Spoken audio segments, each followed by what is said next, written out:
You guys, I just made some sop suey. Come make it with me. Okay fam, we're going to cut up our garlic, ginger and our onions, and we're also going to soak our vermicelli. We've got chicken thighs today, and I'm going to remove the skin off the chicken thighs. We are using halal chicken. We find that the halal chicken is cheaper, and so we got the bone-in chicken thighs, and so I'm trying to get rid of all the skin, and I'm going to cut around the bones. Don't worry, we're also going to add these chicken thigh bones into our sop suey as well. You guys, do you have that one child that just continuously hovers around the kitchen when you're trying to make food? Yep, Lincoln is that child. So you want to cut your chicken thighs into little chunks like this, kind of like bite-size pieces. This kid, man, he was like, yeehaw, when he got off my back. So we're going to finish up with our chicken thighs, and then we're going to move on to our vermicelli. We're going to cut up our vermicelli into smaller pieces. When you've soaked them in water, the vermicelli softens up, so you're able to easily cut it. And after this, we're going to move on to adding our oil into our pot.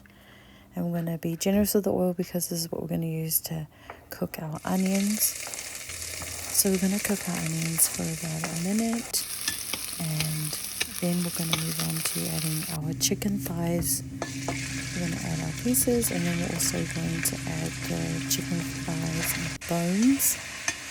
We're going to let this cook out, and the juices, the natural juices in the chicken will help keep it so that it's not burning. And now we're going to add our pepper and also our salt, just to give the chicken a bit of flavor.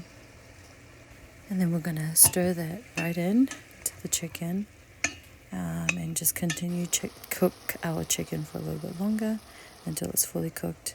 And then we're going to add our ginger and our garlic once the chicken is cooked.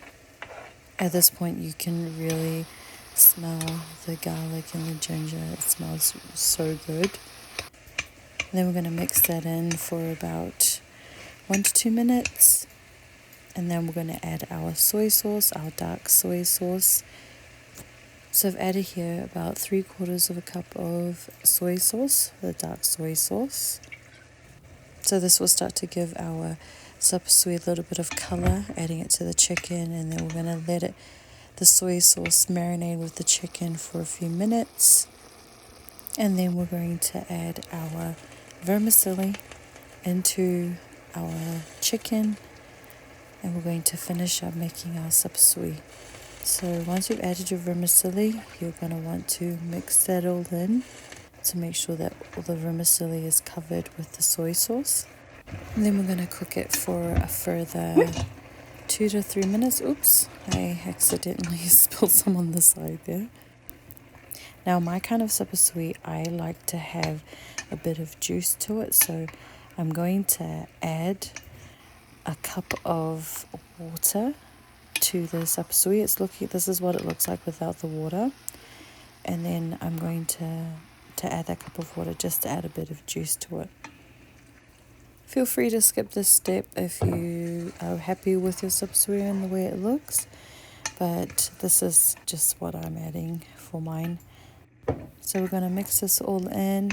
We're pretty much done at this point, so I'm going to cook it for a few more minutes, and then I'm going to take it off the stove. But before that, we're going to add a bit of salt, just a salt to taste the sop suey.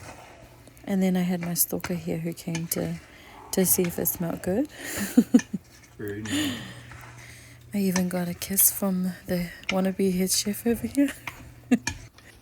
And there we have it, family. Our sop suey is all ready to be plated on a nice cup of rice.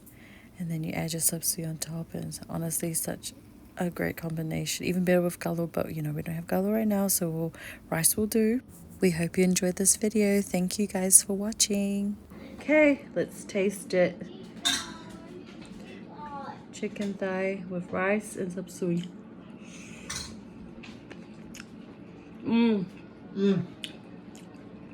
So good.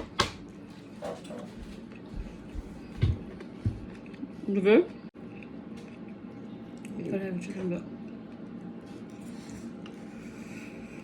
Mmm. Milo Ivy. You have to make it.